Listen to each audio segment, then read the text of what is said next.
Is this Emmett? It's Emma. It's a girl? Oh, she's precious.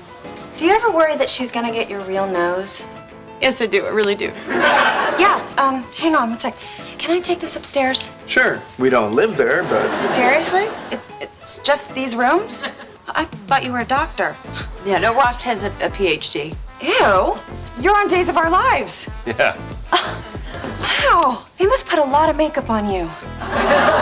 It's nice to meet you, Emma. Phoebe. Oh, that's a funny noise. Not that you guys could stop me or anything, because, you know, you'd be dead. But I was thinking about changing her name. I'm just not really a big fan of Emily. Emma.